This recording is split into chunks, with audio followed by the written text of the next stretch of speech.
नमस्कार मित्रों, मैं ऋषि शुक्ला आप सभी लोगों का हमारा YouTube channel Radha Krishna academy में हार्दिक स्वागत और अभिनंदन करता हूं।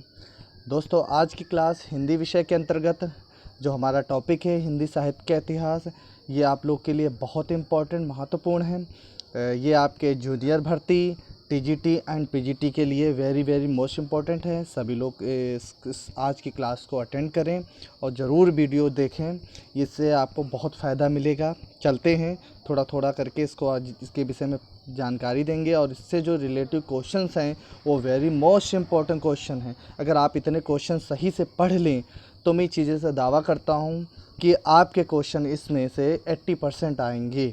बस क्या है कि आप थोड़ा इसको ध्यान से पढ़ें, ठीक है, क्योंकि क्वेश्चन जो होते हैं आपका जो बस थोड़ा सा चेंज कर देते हैं, बाकी क्वेश्चन सब वही होते हैं, उसी थ्योरी पे ही आते हैं, कोई अलग से नहीं आते हैं। ठीक है, तो चलते हैं, पहले बात करते हैं आदिकाल। ठीक है, तो इसमें देखिए दिया हुआ है आदिकाल। तो सबसे पहले हम बात करेंगे हिंदी साहित्य का जो इतिहास है। तो हिंदी साहित्य का इतिहास ये ग्रंथ है, ठीक है, ये ग्रंथ किसका है? आचार्य रामचंद्र शुक्ल जी है। तो हिंदी साहित्य के इतिहास को आचार्य रामचंद्र शुक्ल ने 4 भागों में बांटा है, ठीक है। लेकिन अगर हम इसके पहले की बात करें तो सबसे पहले अगर कहें हिंदी साहित्य जो प्रथम लेखक हैं, अर्थात हिंदी साहित्य की जो प्रथम लेखक हैं वो आपके आ जाते हैं गारसादा तासी जी आ जाते हैं, ठीक है। तो पूछा जा सकता है हिंदी साहित्य के प्रथम लेखक का नाम बताइए, तो गारसादा तासी का नाम आ जाता है। इम्पोर्टेंट है बहुत ही, आप लोग उसको तो पढ़ सकते हैं। और उसके बाद जो अगर हम बात करें तो है आचार्य रामचंद्र शुक्ल ने हिंदी साहित्य कि उन्होंने पहले क्या थी, उन्होंने भूमिका लिखी थी, ठीक है। हिंदी साहित्य का जो इतिहास है भूमिका लिखी, बाद में ये आगे चल करके एक पुस्तक के रूप में प्रसिद्ध हो गई है। तो आज हिंदी साहित्य को 4 भागों में बांटा गया, उसी पर चर्चा करेंगे। तो हिंदी साहित्य को 4 भागों में पहला भाग आ जाता है आदिकाल, दूसरा भाग आ जाता है भक्तिकाल, तीसरा भाग आ जाता है आपका रीतिकाल, चौथा भाग आ जाता है आपका आधुनिक काल। तो इसमें देखेंगे सिर्फ प्रश्न ही दिए हैं, तो आपके जो प्रश्न हैं वो आदिकाल से ही स्टार्ट हैं। जैसे कि आप अब देखा जाए समय आ जाता है 745 से लेकर के आपके आ जाते हैं 1345 तक, इसका समय आदिकाल का माना जाता है, ठीक है। अलग अलग तरह के समय इसके हैं। अगर संवत बात कर रहे हैं तो 1000 माना जाता है संवत इसका आदिकाल का, है ना। सब अलग, सभी ने अपना अपना अलग निर्धारित किया है। जैसे कि सबसे पहले आ जाते हैं जो, अगर पहले बात करें तो जो समय निर्धारित किया गया है तो डॉक्टर जॉर्ज ग्रियर्सन ने समय निर्धारित किया सबसे पहले, ठीक है। तो सब अपना अलग अलग तरह से आते हैं, उस पर भी हम आपको वीडियो बना के देंगे इनका जो समय है। लेकिन पहले हम आदिकाल पे थोड़ा सा चर्चा करेंगे, ठीक है। तो आदिकाल के कई नाम होते हैं, अलग अलग तरह के नाम, सभी लोगों ने अलग अलग नाम दिया है। तो आदिकाल जो नाम है इसको अर्थात आरंभिक काल, जो आरंभिक मतलब जो सबसे पहले का होता है, आरंभ जहाँ से स्टार्ट होता है, ठीक है, वो आरंभिक काल होता है। तो आदिकाल, आरंभिक काल को आदिकाल अर्थात ये आदिकाल जो है ये नाम है ये हजारी प्रसाद द्विवेदी जी ने दिया है, ठीक है। और आदिकाल को चारण काल भी कहा जाता है। तो ये चारण काल नाम किसने दिया? तो चारण काल 2 लोगों ने नाम दिया इसको। डॉक्टर, सबसे पहले डॉक्टर आपके जॉर्ज ग्रियर्सन ने इसका नाम रखा है चारण काल, और डॉक्टर राम कुमार वर्मा ने भी आदिकाल को चारण काल कहा है। और फिर बीजोपन काल है, ये आपके आचार्य महावीर प्रसाद द्विवेदी जी ने कहा है, बीजोपन काल आदिकाल को कहा है। वीर गाथा काल आचार्य रामचंद्र शुक्ल जी ने कहा है, ठीक है। सिद्ध सामंत युग जो आपका आ जाता है राहु सांकृत्यायन ने कहा है। अभ्रंश काल जो आदिकाल को कहा जाता है अर्थात आरंभिक काल को, ये आपके धीरेन्द्र वर्मा जी ने कहा है, ठीक है। तो आदिकाल पे आधारित कुछ महत्वपूर्ण प्रश्न हैं, उन पे आज हम चर्चा करेंगे, ठीक है। तो पहला प्रश्न आपके स्क्रीन पे दिया है, आप लोग देख सकते हैं, संदेश रासक किसकी रचना है? ठीक है, बहुत इंपॉर्टेंट क्वेश्चन है, संदेश रासक किसकी रचना है। तो आपके 4 विकल्प दिए हैं, 4 विकल्प में से आपको बताना पड़ता है। दामोदर पंडित, रोडा विद्यापति, है ना, अब्दुल रहमान। तो ये जो संदेश रासक है ये अब्दुल रहमान जी की रचना है, ठीक है। दूसरा प्रश्न है राउल वेल किसकी रचना है? तो राउल वेल जो रचना है, 4 विकल्प आपके दिए हैं, रोडा, विद्याधर, अब्दुल, ज्योतिरीश्वर ठाकुर। तो ये रोडा जी की रचना है। राउल वेल किसकी रचना है? तो रोडा जी की है। तो आप इसको अच्छे से याद कर लेना, भूलना नहीं। तीसरा जो प्रश्न दिया है, राजा मुंज को पुरानी हिंदी का प्रथम कवि किसने माना है? राजा मुंज को पुरानी हिंदी का प्रथम कवि किसने माना? तो 4 विकल्प आपके हैं, चंद्रधर शर्मा गुलेरी, रामचंद्र शुक्ल जी, राहु सांकृत्यायन और बच्चन सिंह, ठीक है। तो ये 4 विकल्प में से आपका ये पहला विकल्प बिल्कुल सही हो जाता। चंद्रधर शर्मा गुलेरी ने ही राजा मुंज को क्या कहा है, पुरानी हिंदी का नाम, अर्थात पुरानी हिंदी का प्रथम कवि माना है। ठीक है, राजा मुंज को, ये आप कभी मत भूलना, राजा मुंज का अगर नाम आ जाए तो पुरानी हिंदी का प्रथम कवि माना जाए। सबसे पहले जो हिंदी हमारी है, पुरानी हिंदी जिसको कहते हैं, उसे अर्थात पुरानी हिंदी, अर्थात इसको पुरानी हिंदी को अपभ्रंश भाषा भी कहते हैं। पुरानी हिंदी को क्या कहते हैं, अपभ्रंश भाषा कहते हैं, पता अपभ्रंश। तो इसके जो कवि हैं, पहले कवि हैं, वो राजा मुंज को माना जाता है। ये स्वीकार किसने किया, चंद्रधर शर्मा गुलेरी ने किया है। चौथा प्रश्न आ जाता है, देशिल बयाना सब जन मिठा किसकी पंक्ति है। तो ये किसकी पंक्ति आ जाती है, तो पुष्पदंत, विद्यापति, ज्योतिरीश्वर, अब्दुल रहमान। तो किसकी रचना है, तो ये विद्यापति की रचना आ जाती है। तो दूसरा विकल्प आपका सही हो जाता है। प्रश्न संख्या 5 देखेंगे, भोला शंकर व्यास ने हिंदी के आरंभिक रूप को क्या कहा है। बहुत इंपॉर्टेंट क्वेश्चन है, ये टीजीटी में पूछा गया है और फिर भी पूछा जाएगा। भोला शंकर व्यास ने हिंदी के आरंभिक रूप को क्या कहा है, अपभ्रंश, अवहट्ट, पुरानी हिंदी या प्राकृत। तो क्या कहा है, अवहट्ट भाषा कहा है। ठीक है, और अपभ्रंश किसने कहा है, तो अभी हमने आपको बताया है स्टार्टिंग में है, धीरेन्द्र वर्मा ने कहा है। ठीक है, इस तरह से है। छठा प्रश्न है, कीर्ति पताका किसकी रचना है। बहुत इंपॉर्टेंट क्वेश्चन है, कीर्ति पताका किसकी रचना है। तो ये विद्यापति, रोड़ा कवि, आशु, विद्याधर। तो किसकी रचना है, ये विद्यापति जी की रचना है। ठीक है, पहला विकल्प सही हो जाता है। प्रश्न संख्या 7 में देखेंगे, आचार्य किशोरीदास वाजपेयी ने अपभ्रंश को क्या कहा है। ये बहुत इंपॉर्टेंट क्वेश्चन है, पूछा भी गया है। आचार्य किशोरीदास वाजपेयी ने अपभ्रंश को क्या कहा है। तो पहला विकल्प है राड़ा भाषा, दूसरा प्राकृत भाषा, तीसरा अवहट्ट भाषा, चौथा है देश भाषा। तो कौन सी भाषा कहा है, तो पहला वाला विकल्प आपका सही हो, राड़ा भाषा कहा है। अपभ्रंश को क्या कहा है, राड़ा भाषा का है। ठीक है, फिर प्रश्न संख्या 8 में देखेंगे, अवहट्ट शब्द का सर्वप्रथम प्रयोग मिलता है, कहाँ से मिलता है, आपको बताता है किसके द्वारा। तो पहला है आपका, पहली जो बताते हैं रचना है, कीर्ति पताका में मिलता है, या विद्यापति मैथिली में मिलता है, या वर्ण रत्नाकर में मिलता है, या नाट्यशास्त्र में मिलता है, किस ग्रंथ में मिलता है। तो ये तीसरा विकल्प आपका सही हो जाता है, वर्ण रत्नाकर में मिलता है। फिर प्रश्न संख्या 9 में देखेंगे, भल्ला हुआ जो मारिया बहिड़ म्यार कंतु किसकी पंक्तियां हैं। ठीक है, तो आपको बताना, भल्ला हुआ जो मारिया बहिड़ म्यार, सॉरी बहुड़ म्यारा कंतु, हाँ, भल्ला हुआ जो मारिया बहुड़ म्यारा कंतु, ये किसकी पंक्तियाँ हैं, ये हेमचंद्र, सोमप्रभु सूर्य, मेरुतुंग, विद्यापति। तो 4 विकल्प में से आपको बताना होगा, तो कौन सा विकल्प सही हो जाए, पहला विकल्प बिल्कुल सही हो जाए, हेमचंद्र जी की पंक्तियाँ था, इनके द्वारा जो रचना है उसी में बताया गया है। ठीक है, फिर प्रश्न संख्या 10 आ जाता है, कुमारपाल चरित्र के रचनाकार कौन है। कुमारपाल जो हैं, अर्थात कुमारपाल पे ही आधारित एक रचना लिखी गई है, कुमारपाल पे, जिसका नाम दिया गया है कुमारपाल चरित। उसके रचना कौन है, हेमचंद, नरपति नाल, चंद्रबरदाई, केशवदास। तो कौन से आ जाते हैं, तो पहला विकल्प आपका बिल्कुल सही हो जाता है, हेमचंद्र जी ही आ जाते हैं कुमारपाल चरित के। ठीक है, प्रश्न संख्या 11 देखेंगे, प्राकृत पैंगलमम किसकी रचना है। प्राकृत पैंगलमम किसकी रचना है, तो आपको बताना, लक्ष्मीधर, श्रीधर, हाला, ठीक है, लालचदास। तो सब किसकी रचना हो जाती है, तो लक्ष्मीधर की रचना हो जाती है। ठीक है, और फिर उसके बाद प्रश्न संख्या 12 देखेंगे, पुरुष कहाड़ी हूँ कहो जसु, है ना, पत्थावई पुन्नु कहाँ से ली गई है।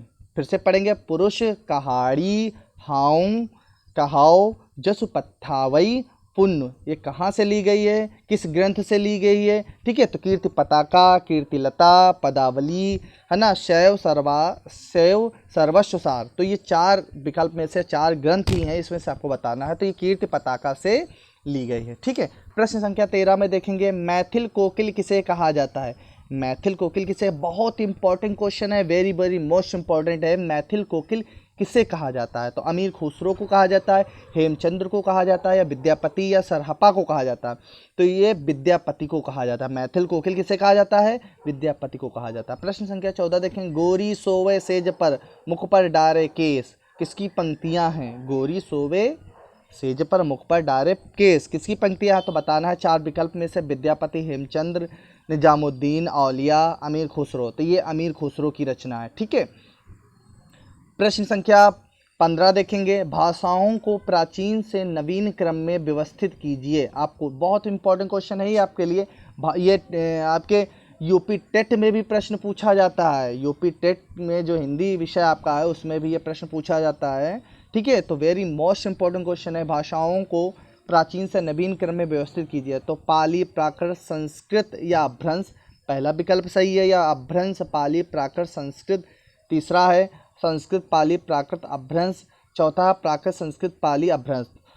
तो इसको सबसे पहले हम समझेंगे।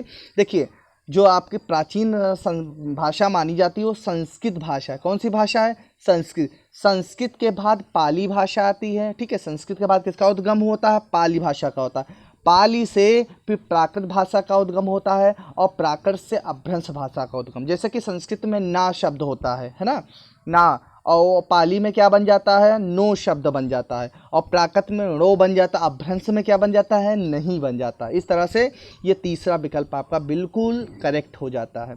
प्रश्न संख्या 16 देखेंगे। 84 वैष्णवन की वार्ता पुस्तक के लेखक कौन है? वेरी मोस्ट इंपॉर्टेंट क्वेश्चन है, पूछा जाता है ये, और ये इंटर में भी पूछा जा गया है प्रश्न। ठीक है, इंटर में जो हिंदी का पेपर होता है 10 प्रश्न विकल्पी आते हैं, उसमें भी पूछा गया है। 84 वैष्णवन की वार्ता पुस्तक के लेखक कौन हैं? नाभादास, विठलनाथ, नंददास, गोकुलनाथ। तो कौन सा विकल्प सही है? गोकुलनाथ, अर्थात ये चौथा विकल्प आपका सही हो जाता है। प्रश्न संख्या 17, रामायण की भाषा क्या है? वेरी मोस्ट इंपॉर्टेंट है क्वेश्चन है। सभी लोग अभी देखो तुरंत बता देंगे क्या अवधि होती है भाषा, तो ध्यान से पढ़ना है। अगर अवधि विकल्प में आपने चूज कर लिया तो अवधि भाषा किसकी है? रामायण की नहीं है, श्री रामचरितमानस की है अवधि। केवल रामायण की बात कर रहे हैं, तो अर्थात ये संस्कृत वाली रामायण की बात कर रहे हैं, अर्थात वाल्मीकि रामायण की बात की जा रही है। तो रामायण की भाषा क्या है? हिंदी बिल्कुल नहीं हो सकती। अवधि, तो अवधि भी नहीं हो, क्योंकि अवधि श्री रामचरितमानस की भाषा है। ठीक है, प्राकृत होगी नहीं से, तो चौथा विकल्प आपका बिल्कुल सही हो जाएगा, संस्कृत भाषा होगी। दक्षिणी हिंदी का दूसरा नाम क्या है? वेरी मोस्ट इंपॉर्टेंट, दक्षिणी हिंदी का दूसरा नाम क्या है? हिंदवी, कौरवी, खड़ी बोली या हैदराबादी। तो कौन सा विकल्प ए आपका सही हो जाएगा? हिंदवी है। ठीक है, प्रश्न संख्या 19, कीर्तिलता किस भाषा की रचना? बहुत इंपॉर्टेंट क्वेश्चन, किस भाषा की रचना है? अवहट्ट, प्राकृत, पाली, संस्कृत। तो यह अवहट्ट भाषा की रचना है। ठीक है, प्रश्न संख्या 20 में देखेंगे, खड़ी बोली हिंदी का विकास किस भाषा से हुआ है? खड़ी बोली हिंदी का विकास किस भाषा से हुआ है? तो आपको बताना है किस भाषा से हुआ है। संस्कृत, पाली, प्राकृत, अभ्रंश। तो किस भाषा से माना जाता है खड़ी बोली हिंदी का विकास? तो अभ्रंश से माना जाता है। ठीक है, ये कुछ महत्वपूर्ण प्रश्न थे आपके, जो 20 प्रश्न थे, ये वेरी मोस्ट इंपॉर्टेंट आपके क्वेश्चन हैं। ठीक है, तो इसके बाद में कुछ हिंदी अर्थात आदिकाल से संबंधित कुछ अन्य महत्वपूर्ण प्रश्न और हैं जो आपके पूछे जाते हैं। इसके अलावा भी कुछ महत्वपूर्ण पूछे जाते हैं, उस पर थोड़ा चर्चा करेंगे। आदिकाल की स्वीकृत समय सीमा क्या है? अब समय सीमा भी पूछा जाता है। ठीक है, समय क्या है?